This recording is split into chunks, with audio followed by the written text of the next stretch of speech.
सभी श्रोतागणों को राम राम और नमस्कार। आज मैं केदारनाथ पर्वत की आपको कहानी सुनाती हूँ। केदारनाथ भगवान की कहानी सुनाती हूँ। ये ज्योतिर्लिंग त्रिकोण आकार का है और इसकी स्थापना के बारे में कहा जाता है कि हिमालय के केदार भृंग श्रृंग पर भगवान विष्णु के अवतार नर और नारायण ऋषि तपस्या करते थे। उनकी तपस्या से प्रसन्न होकर भोलेनाथ प्रकट हुए और उन्होंने ज्योतिर्लिंग के रूप में सदा वास करने का वरदान दिया। ये मंदिर एक 6 फीट ऊंचे चौकोर चबूतरे पर है और उत्तराखंड के सबसे खूबसूरत मंदिर केदारनाथ धाम की कहानी अब मैं स्टार्ट करती हूँ। केदारनाथ धाम सबसे ज़्यादा ऊंचाई पर बसा है। यह धाम मंदाकिनी नदी के किनारे 3581 फीट की ऊंचाई पर स्थित है। ये उत्तराखंड की सबसे विशाल शिव मंदिर है जो पत्थरों के शिलाखंडों को जोड़कर बनाया गया है।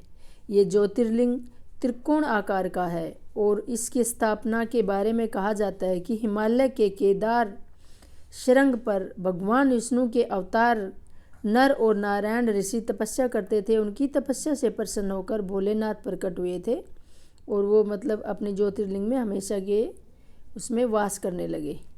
ये मंदिर एक 6 फीट ऊंचे चौकोर चबूतरे पर बना हुआ है। मंदिर के मुख्य भाग मंडप और गर्भगृह के चारों ओर प्रदक्षिण पथ है। बाहर प्रांगण में नंदी बैल वाहन के रूप में विराजमान है। मंदिर का निर्माण किसने कराया इसका कोई प्रामाणिक उल्लेख नहीं है, लेकिन ऐसा कहा जाता है कि इसकी स्थापना आदि गुरु शंकराचार्य ने की थी।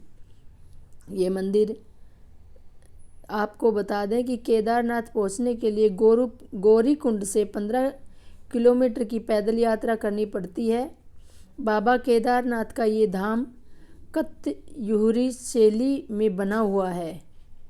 इसके निर्माण में भूरे रंग के बड़े पत्थरों का प्रयोग बहुयात से किया गया। मंदिर की छत लकड़ी की बनी हुई है जिसके शिखर पर सोने का कलश है। केदारनाथ मंदिर की 3 भागों में बांटा गया है। पहला गर्भगृह, दूसरा दर्शन मंडप जहाँ पर दर्शनार्थी एक बड़े प्रांगण में खड़े होकर पूजा करते हैं। तीसरा भाग सभा मंडप, इस जगह पर सभी तीर्थयात्री जमा होते हैं।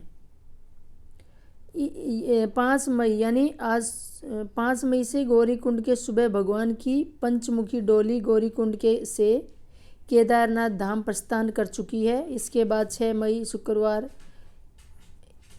श्रद्धालुओं के लिए कपाट 5 मई से खुल जाते हैं।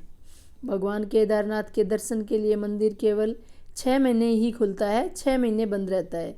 ये मंदिर बैसाखी के बाद खोला जाता है और दीपावली के बाद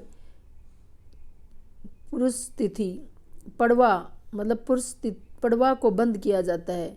जब 6 महीने का समय पूरा होता है तो मंदिर के पुजारी इन मंदिर में एक दीपक जलाते हैं जो कि अगले 6 महीने तक जलता रहता है। 6 महीने के बाद जब ये मंदिर खोला जाता है तो वो जलता ही रहता है। ऐसी मान्यता है कि द्वापर काल में जब पांडवों ने महाभारत का युद्ध जीत लिया था तब उन्हें इस बात की गलानी हो रही थी कि उन्होंने अपने भाइयों सगे संबंधियों का वध किया है। उन्होंने बहुत पाप किए हैं, इसे लेकर वे बहुत दुखी रहा करते थे। इन पापों से मुक्ति के लिए पांडवों ने भगवान शिव के दर्शन के लिए काशी पहुँचे। लेकिन इस बात का पता जब भोलेनाथ को पता चला तो वो नाराज होकर केदारनाथ चले गई। फिर पांडव भी भोलेनाथ के पीछे पीछे केदारनाथ पहुँच गए। फिर भगवान शिव ने पांडवों से बचने के लिए बैल का रूप धारण कर बैल की झुंड में शामिल हो गए। तब भीम ने अपना विराट रूप धारण कर 2 पहाड़ों पर अपने पैर रखकर खड़े हो गए। सभी पशु भीम के पैरों के नीचे से चले गए, परंतु भगवान शिव अंतर्ध्यान होने ही वाले थे कि भीम ने भोलेनाथ की पीठ पकड़ ली और पांडवों की इस लालसा को देखकर शिव बहुत प्रसन्न हुए और उन्हें दर्शन दिए। इसके बाद पांडव इस पाप से मुक्त हुए। इसके बाद पांडव यहाँ से केदारनाथ के मंदिर का निर्माण करवाया था, जिसे आज भी बैल के पीठ की आकृति पिंड के रूप में पूजा की जाती है। ये है केदारनाथ की कहानी। पसंद आए तो धन्यवाद आप लोगों का।